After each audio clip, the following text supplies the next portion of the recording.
Why is the most famous monument on Earth hiding a secret that could destroy everything you've been taught in school? What if the Great Sphinx of Giza wasn't built by the pharaohs, but by a lost civilization that vanished before the first pyramid was ever conceived? Most people believe history is a fixed record of events, but the very stones of Egypt are screaming a different story, one that mainstream archaeologists are desperate to bury. If the evidence we're about to uncover is true, we aren't just shifting a few dates. We are looking at the total collapse of the human timeline as we know it. For generations, the narrative has been set in stone. The Sphinx was carved around 2500 BC for Pharaoh Khafre. It's a clean, linear story that fits the dynastic timeline. But there is a massive geological anomaly that shouldn't exist. When you examine the limestone walls surrounding the Sphinx, you don't see the sharp, horizontal grooves caused by desert wind and sand. Instead, you see deep, vertical fissures and rounded, undulating channels that look like frozen waterfalls. To a trained geologist, these patterns are unmistakable. They aren't the result of sandstorms. They are the literal signature of thousands of years of heavy, persistent, torrential rainfall. Here is the problem that has the academic world in a panic. Egypt hasn't seen that kind of sustained rainfall for over 10,000 years. The Sahara was once a lush, green savanna, but that wet period ended shortly after the last ice age. If the Sphinx shows signs of massive precipitation erosion, it had to have been standing on the Giza Plateau when the rain was still falling. This would mean the Sphinx is not 4,500 years old, but potentially 12,000 years old or more. We are talking about a monument built at a time when mainstream history claims humans were nothing more than primitive hunter-gatherers living in caves. This isn't a fringe conspiracy theory. This is the Sphinx Water Erosion Theory, spearheaded by Dr. Robert Schoch, a tenured professor of geology from Boston University. Schoch is a scientist, an expert in stratigraphy, trained to read the history of the Earth through its rock layers. He was invited to Egypt to look at the monument with a fresh pair of eyes that weren't clouded by the dogma of Egyptology. When Schoch first entered the Sphinx enclosure, he noticed something immediate. The Sphinx is carved directly into the bedrock. When it was built, a massive ditch was excavated around the body, leaving the monument in a rectangular pit. This means the walls of that pit and the body of the Sphinx are made of the exact same limestone and have been exposed to the same environment. Schoch observed that the weathering on these walls was incredibly deep.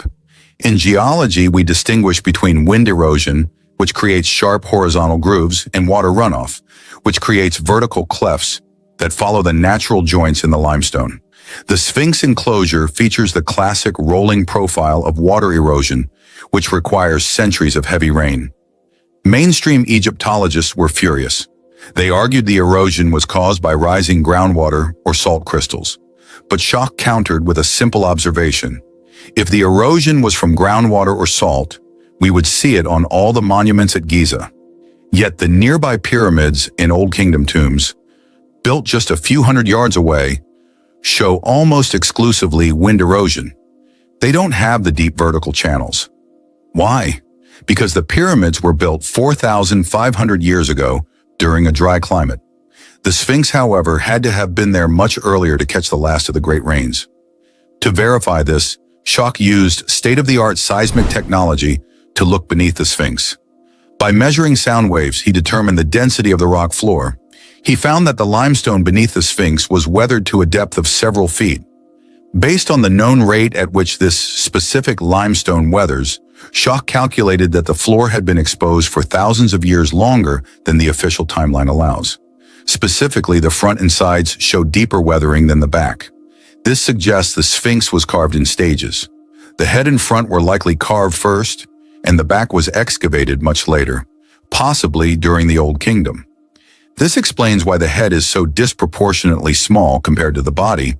It's highly likely that the original head was that of a lion, matching the astrological sign of Leo, and was later recarved into the face of a pharaoh by a later civilization who found the ancient, weathered ruin and claimed it as their own. If we accept this dating, we face a terrifying reality. Who built it? 12,000 years ago, humanity was supposed to be incapable of organized engineering. Moving a single block of the Sphinx temple, which was built using the limestone blocks removed from the Sphinx enclosure, would be a monumental task today. These blocks are cyclopean, weighing up to 70 tons. Egyptologists like Zahi Hawass dismiss Shok's findings as hallucinations, demanding to know where the rest of this civilization's tools and trash are. But recent discoveries are backing Shok up. Göbekli Tepe in Turkey, dated definitively to 12,000 years ago, features massive stone pillars and complex carvings.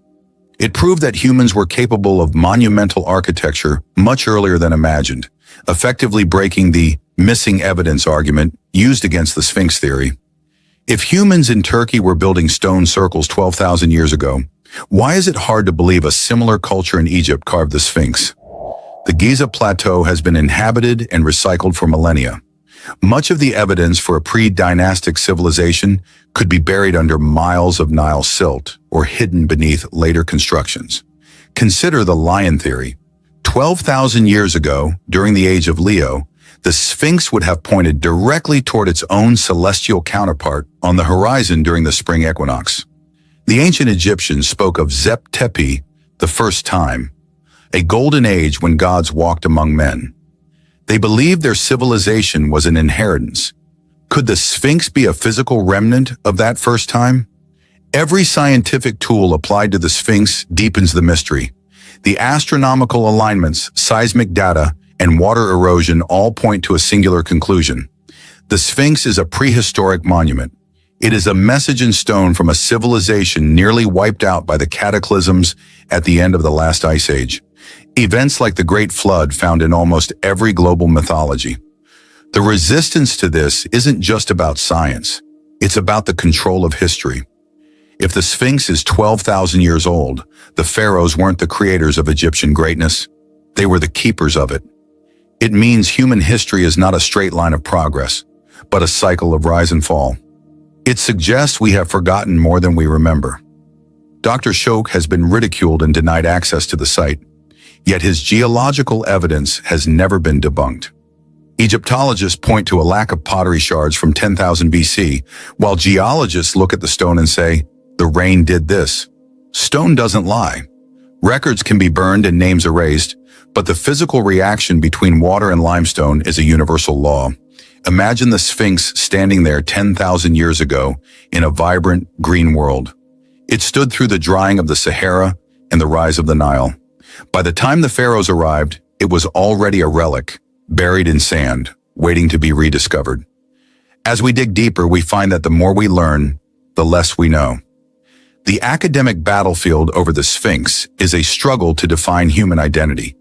Are we a young species that recently learned to build, or a species with amnesia, living among ruins we can barely comprehend? We have only scratched the surface.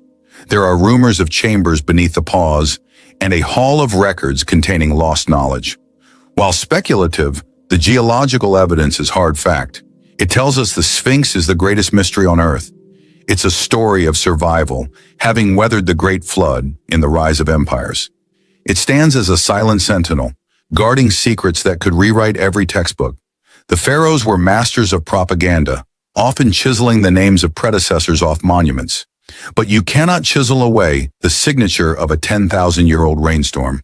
That signature is written into the bedrock, pointing to a lost chapter of our story. Why does it matter? Because if we are wrong about the Sphinx, we are wrong about how quickly civilizations rise and fall. The Sphinx is a reminder that we are not the first to reach for the stars from the desert sands. As the sun sets over Giza, you can feel the presence of the ancients and the echo of the rain that carved the stone.